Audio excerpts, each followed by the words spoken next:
تقلید کرتے ہو؟ میں نے کہا بحمدللہ تعالیٰ کرتے ہی نہیں ہیں، بلکہ تقلید کو واجب بھی سمجھتے ہیں، جو نہیں کرتا اس کو فاسق بھی کہتے ہیں۔ مجھے وہ کہنے لگے یہ تقلید کیسے؟ میں نے کہا یہ دلیل بات کی ہے، دلیل بات ہی۔ مجھے کہتا ہے تقلید سمجھا سکتے ہو؟ میں نے کہا سمجھا سکتا ہوں۔ کہتا ہے کہاں سے؟ میں نے کہا قرآن سے۔ ہم تین بیٹھے، کہتا ہے جی قرآن سے دلیل لو۔ میں نے کہا تو قرآن پڑھ، کہاں سے پڑھتا ہے؟ کہتا ہے جی الحمدللہ رب العالمین۔ میں نے کہا تو نے حمزے پہ کون سی حرکت پڑھی ہے؟ کہتے ہیں زبر کی۔ میں نے کہا تو کہتے الحمد، میں کہتا ہوں الحمد، یہ کہتے ہیں الحمد۔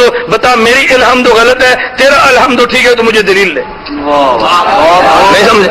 میں نے کہا بھائی تو دلیل لے، تو اتنی جلدی جو غیر مقلد ہوا، ہمیں بھی کوئی دلیل لے۔ کہتا جی الحمد نہیں ہے۔ میں نے کہا میں کہ تو نہیں ہے، الحمد ہے۔ تو بتا الحمد کیوں ہے؟ تو نے الحمد پڑھتے اللہ کو دیکھا؟ تو نے الحمد پڑھتے اللہ کے رسول کو دیکھا؟ تو نے الف پہ زبر کیسے پڑھی ہے؟ تو نے قاری سے پڑھی نا، قاری بات کے تو نے مان لی ہے، تیرا مولوی کہہ دے تو نے بات مان لی ہے، تیری ماں نے کہا الحمد تو نے مان لیا۔ امام اعظم ابو حنیفہ کی تقلید نہیں کرتا، اپنے باپ کی تقلید کرتا ہے، قرآن کے قاری کی تقلید کرتا ہے، امام کی تقلید نہیں کرتا۔ میں نے کہا ظالم میری بات کو پلے باندھ رہے، اگر تو تقلید نہ کرے رب کعبہ کی قسم تم دین کی بات کرتے ہو، الحمد میں حمزے کی زبر بھی ثابت نہیں ہوتی، تو ثابت کر دے۔